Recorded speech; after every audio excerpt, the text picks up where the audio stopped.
weather, that weak ground and rain compose a new threat to everyone in the area that needs to be ready for the next danger, the danger of debris flows, which is to say landslides, and flash flooding. Now, as little as a quarter inch of rain in 15 minutes can build a flash flood under these conditions, and that can come careening down the hills without warning. Now, you might think that this is not an unusual thing, but we don't often have a fire of this magnitude on the wet side of the mountains. These happen in drier areas, but we, although over the long span of history have had large fires west of the Cascades, this is very unusual in modern times, although we expect it to become more usual. So this is something that folks may not be accustomed to yet, and what we need to do is focus people on this new danger.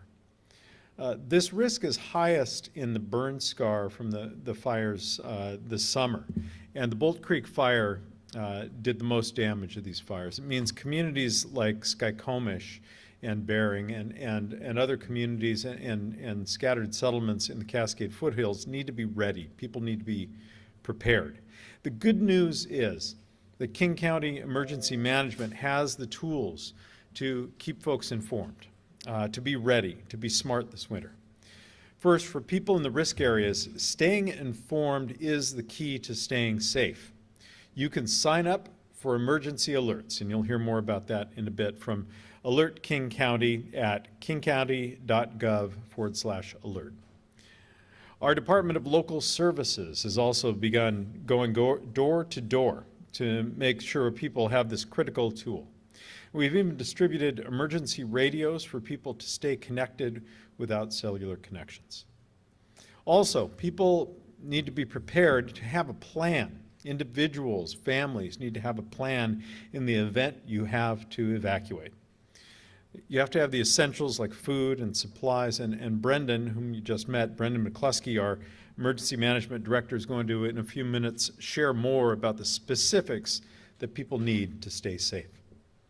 But today, I want everyone to know that King County is prepared for emergencies this winter, and everyone individually should be ready too. Our roads teams, partners at the state and throughout local government, and first responders are all working in concert to make sure that we are ready.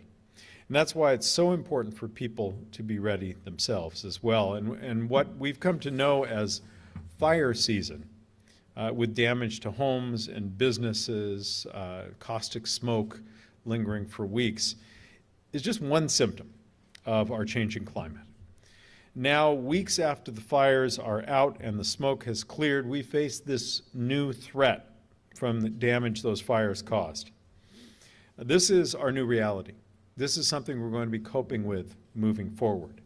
And unfortunately, this is what we're leaving our kids unless we take bold action to both solve the climate crisis and to prepare our communities for the future.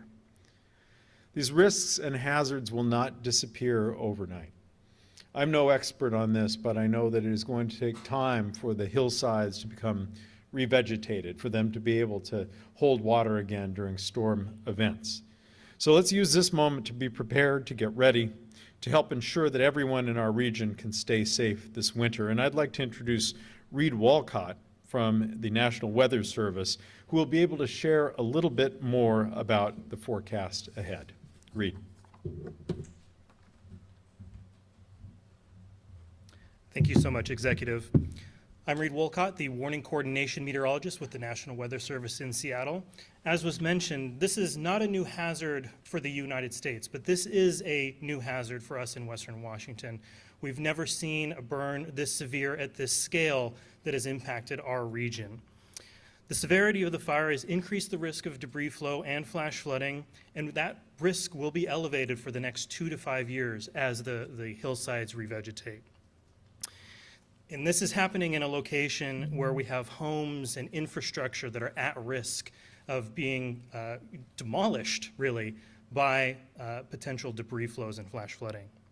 USGS and other experts have examined the burn scar And as was mentioned, as little as 1/4 of an inch of rain in 15 minutes or 1/2 an inch in an hour can produce flash flooding and debris flows from the Bolt Creek fire burn scar.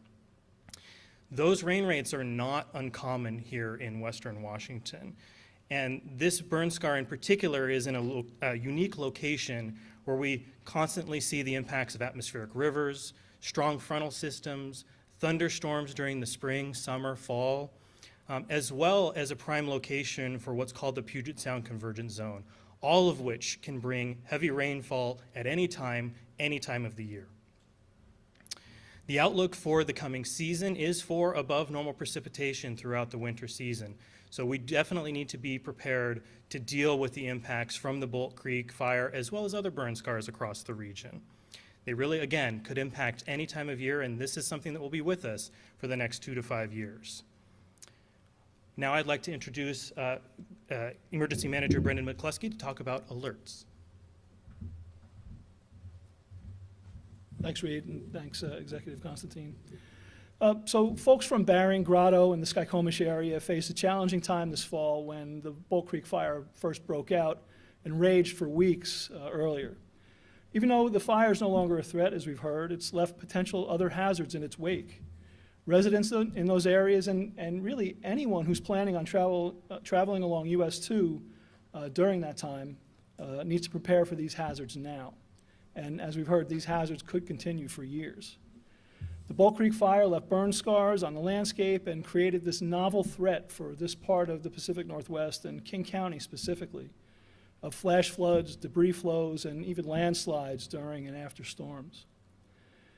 Also, with the potential for snow to close Stevens Pass and falling trees, the debris flows and landslides to block the highway, residents in those areas need to be prepared in case they become isolated.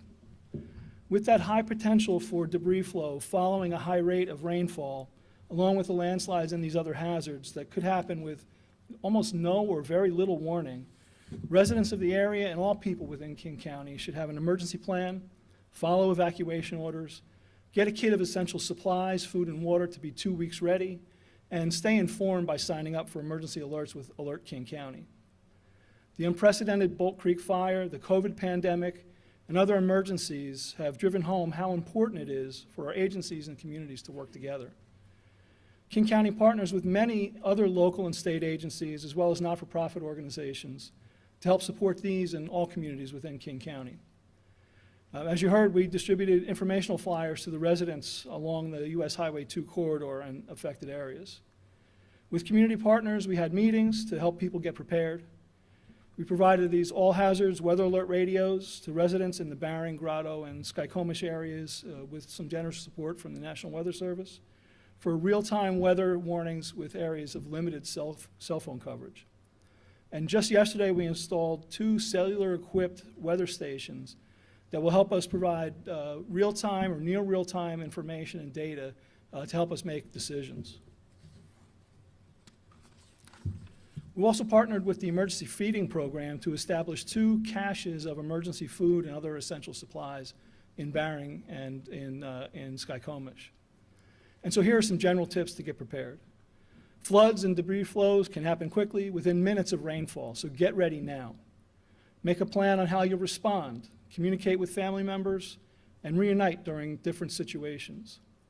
Have a bag packed with essentials, including clothing, food, water, flashlights, in case you need to leave. Be sure you have food, water, and other essential supplies at home for at least 2 weeks in case you become isolated. Be aware of your surroundings and stay informed. Have multiple ways to get news and warnings. Follow any evacuation orders and other instructions from local officials. And if you have to shelter in place, get to the highest point inside your home. Go up, not out.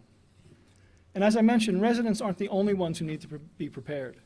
Drivers on US 2, especially going up to the pass during the winter for snow season, should pay attention to weather forecasts and be aware of the risks of flash floods and landslides and other hazards. They should be sure that they have non-perishable food, water, blankets, and other essential supplies in their vehicles. And information about personal and family preparedness can be found at kingcounty.gov/ready and makeitthrough.org, and we have some of these websites behind me.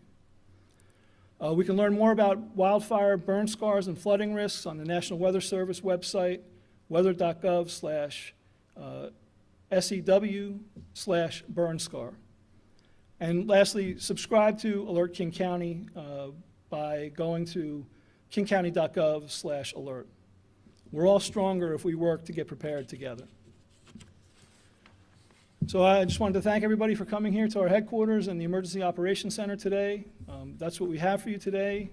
We could take a few questions if you have them from myself, the executive, or Reed. And again, thanks, and be safe and be well. Any questions? Can you provide some context on the emergency radios and these weather stations that were set up? What exactly are they? And then for those emergency radios, how many were given out? You're talking about dozens, a couple?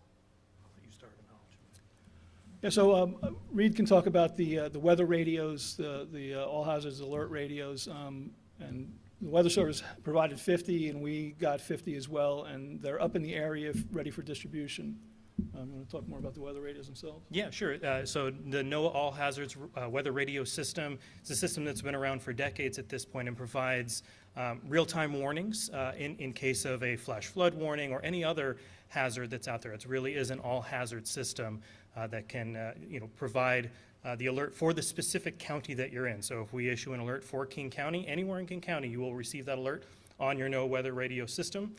It's essentially a smoke alarm for all hazards. And is it battery operated? Does it need to be charged? There are a number of different options out there. The ones that were handed out, I think, are actually either way. They have battery or AC. And then the weather stations, what are those? So I can speak to that. Yeah, too, go ahead. Okay. So the weather stations that were ordered were a couple of Kestrel Met 6000 weather stations. It's a weather station that we have actually used at the Weather Service before that we use to deploy in remote situations. They have cell connections and observe a number of different variables, including temperature, wind, et cetera. But what we're most interested in is really that real-time precipitation rate. So those weather stations will be hooked into our system so that we can monitor them in real time at our office and help inform when we would send out a flash flood warning. Is there anywhere online that the general public could see that data as well? Yeah, so the work right now is to hook that into the Weather Service system, and once that work is complete, those stations will be available for viewing online, assuming all of the connections work out. Yep. When we look at those areas that are maybe like red on this map right here, are there a lot of homes within those areas of basin? Is it mostly roads? Like, what are we kind of concerned about? What could this debris flow hit? Would we be talking about like properties or more so the road? So I can't speak to specifics on homes, but there are a number of roads that are at risk. So you see that, you see Highway 2 is pretty well highlighted there. So there is definitely a risk to US Highway 2. But further, north of Skykomish there's also Beckler Road and some other smaller Forest Service roads that have an even greater risk of seeing debris flow impacts in that area, and those lead to some campgrounds and other recreational areas back there. There's also a risk, again, to some of the infrastructure that's in that area. So BPA has power lines that run through the pass that obviously are at risk just like any other infrastructure would be in that area. Do you have any more on homes? Yeah, I think there's two communities along that area where the burn scar in the red zones. Barring you can see, which is close to the Skykomish border, and then Grotto is the other area that's right below some of that red, and then Skykomish you can see at the bottom. And in addition to BPA, we have BNSF has rail lines running through there that also carry Amtrak passengers, and of course the roadway. US 2 is a major east-west route for all of Washington. Because of that, considering, no doubt you've been working with Snohomish County, but what kind of conversations are you having with the state about maybe, probably can't do much, I guess, in preparation maybe this year, but is there anything you can do in preparation, either this year or since we're talking about a multi-year risk factor? We are in conversations with the state as well as with the federal government and our congressional delegation. And they have convened meetings to discuss what, if anything, we can do physically to try to make the area safer. The short answer to that is, in the short term, not a lot, right? So the focus is on being prepared, being aware, being ready to go, and to get these alert systems in place. It is going to take time for the areas to get reestablished, for the vegetation to regrow so that it can hold the hillsides. And my understanding is that the fire itself causes not simply the loss of the trees, but causes the ground to be less able to absorb water, so it runs off more quickly, and also causes the soil just beneath that layer to become less stable because of the loss of roots holding the hillside. So all of that is going to have to get reestablished, and we will do whatever we can in conjunction with the state and federal government to help and to prevent hazards where we can. But in the long run, it is going to require nature to take its course and to establish the forests again. This is a challenge that we're going to continue to have. I emphasized this earlier on, but this is a very unusual type of event to have west of the Cascades or Cascade Crest, but it is going to become more common as the climate slowly changes, and we're going to have to develop ways to protect people and property from these hazards. We know how many people live in this affected area. Is there a population estimate? I think there's around 300 homes, so some of them are vacation type homes, but you know, there is some population in those areas that we are concerned about. I think the greater population is the traffic through the region. Right, exactly. Traffic through the region is also a concern. Would you advise, like, you know, in the months to come and the winter season, if people are debating, do I take Highway 2 or do I take Blewett, to opt for Blewett? Is that a safer route? You know, I think that's something that somebody like the Washington Department of Transportation would need to answer. I think our response to that, my response to that would be to pay attention to the weather, pay attention to what's going on with any warnings that are coming out from the Weather Service, and monitor what the WashDOT has on their website. Radios that you gave out, were those permanent or temporary? I mean, we gave them out to the residents up there to have. We're not looking for them to come back to us. People driving on the highway? Sorry, go ahead. Well, you mentioned campgrounds on some of those Forest Service roads. What is the time element that if people were camping, that they would have to get out fast? So it's more that I don't think there's actually any campgrounds that I know of that are at risk of actually experiencing the flood. It would be being cut off from being able to get out. So it's the isolation factor more so than the actual direct threat to life and property in those areas. But still, camping, if you're not carefully watching the weather, Certainly. cut off from food and Yes, certainly that is a concern, yeah.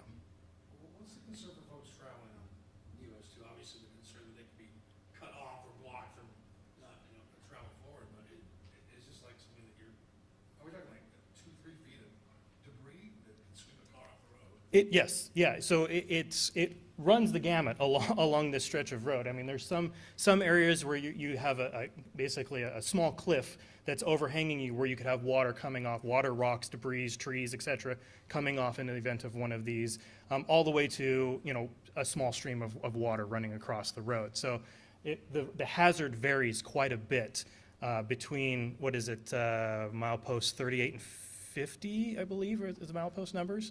That there's a variety of risks along that highway that do exist. So it really is important to pay attention to, you know, when the conditions are adverse, when there's a flash flood watch in effect, which you know, heightens the awareness that there's the potential for something to happen. And then when that warning is issued, it's trying to avoid the area. And you might mention about the pass closing as well. Right. That's the one real concern. Yeah, right. If you could end up with a longer duration closure due to, you know, the time it takes to clear debris from the roadway, the time it takes for the water to get across, all that. You could have an extended closure and not be able to get across Stevens Pass at times. Where do you look to elsewhere in the country dealing with this flood already that has made changes to their infrastructure or made barriers that might make a difference? So there are other, I mean, there's obviously places all over the West that have experienced fires much larger than this that create an even greater risk of debris flows.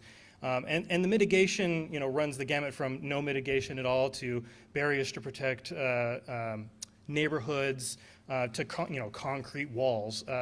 And I don't have specifics on that, but we've reached out to a lot of our counterparts within the Weather Service, you know, in California, in Oregon, in Nevada, Utah, Arizona, et cetera, to talk about things that we can do at the Weather Service to try to get ahead of this hazard as much as possible.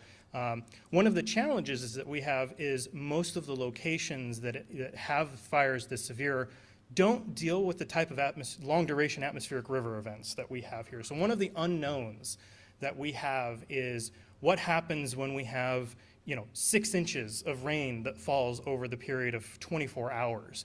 Maybe that 15-minute or 1-hour rainfall rate doesn't meet the threshold, but is there an increased risk when you have 6 to 8 inches of rainfall that's falling over the area? There's not a lot of modeling out there that we can look to in other areas because they don't have the same climatology and geography that we have. So that's one of the unique challenges that we have to deal with. That, in addition to the Puget Sound Convergence Zone that I mentioned before, which is prime location for the Puget Sound Convergence Zone, is right over the top of that burn scar. Last couple questions. What's like the threshold to trigger these alerts? Yeah, so I believe it's 0.20 in 15 minutes. So these are guidance thresholds. There's a lot of other factors that go into this. But if we get 0.2 inches of rain in 15 minutes, and then I believe the 1-hour threshold is 0.55 inches in 1 hour, those are kind of our baseline thresholds. But there's a lot of other complexities that go into that. For instance, the snow level can have a significant impact on the actual risk. So obviously, if it's snowing across the burn scar and it's precipitating at a high rate, but it's all coming down as snow, there's there's no risk. Whereas if you have the snow level that's halfway through the burn scar, there's a mitigated risk, but there's still a risk. Those are all factors that go into our decision-making process at the National Weather Service. That's part of what we've been talking about with our neighboring partners in Oregon, California, et cetera. These numbers you're describing, we see them every season. We do, and that's what I was mentioning. We do. These rain rates are not that uncommon around here. Usually, when we have atmospheric river events, we're not seeing a half an inch in an hour. It's more like, we have a 24-hour period where we have 4 inches of rain. So it's a steadier rain over a longer period of time. The greater risk is with the intense thunderstorm type precipitation that can be embedded within those systems, or with the convergence zone, or with thunderstorm activity. And those things can happen any time of year. So this is not just a winter hazard. That's a really important thing to remember. This is not just a winter hazard for us. So is it pretty inevitable that this will happen? We've narrowly missed it a couple of times already this season, where we had heavy rain rates that met the threshold at least just outside of the burn scar area. So it is likely that we will see rain rates at least hit that threshold. Whether or not it triggers a debris flow depends on where exactly, how much falls in what basin. You have to remember that each one of those different colored areas, and you can't even see them all in here, is a different basin. So a lot of that has to be concentrated in one area in order to generate one of these debris flows. So there's a lot of complexities that could lead us to having the rainfall rates, but not actually having a debris flow. So that's another thing to keep in mind is we could have a significant amount of false alarms before an actual event happens. But when we issue the flash flood warning, there is a high probability that an event is either occurring or about to occur. Have we seen any smaller slides or buildups along Highway 2? Not to my knowledge yet. Not yet. No. So my other question is like, why now? Why is this so important as we move into the weekend? I know we're expecting more precipitation, and there's that talk of the triple-dip La Nina this winter. Right. So the triple-dip La Nina, we've had 3 La Nina years in a row. There's nothing super special about that in particular. The reason this weekend is coming up is because we've had an extended period of dryness recently. We've had one atmospheric river event that brought us flooding and some wind and power outages to the region, but we've been dry again now for a good week to week and a half. And so, it's easy to become complacent and not remember to look at the forecast. So as we get into Sunday, Monday, and especially as we head towards Thanksgiving, the longer range outlooks are favoring a return to more Western Washington-like conditions where we have atmospheric river events, the potential for convergence zones, et cetera. So we're returning to a more favorable pattern next week. Thank you, guys. Yeah, thank you. Thank you. Thank you. Am I spelling your first and last name? Me? Reed is R-E-I-D. Last name is Wolcott, W-O-L-C-O-T-T. And the title you want us to call you? Warning Coordination Meteorologist. When does it get busy here? I mean, if it's raining for the rest of the winter, is this gonna be packed here? Sometimes it does get back, yeah. What's the trigger for this facility? Sometimes it depends on what the Weather Service tells us. Sometimes it depends on what else is going on. You have to remember that when we have, flood events, there's a lot of other hazards going on, especially with one of these atmospheric river events. So, King County EOC it activates when they have significant flooding going on in the region, in addition to what's going on with the Bull Creek burn scar. The more challenging thing will be what happens when we have, a thunderstorm event that happens in the spring and it's a surprise, and that's the bigger challenge, and that's something that we're working on at the Weather Service to try to provide them as much heads up on the potential for something to happen. Thank you. Thanks.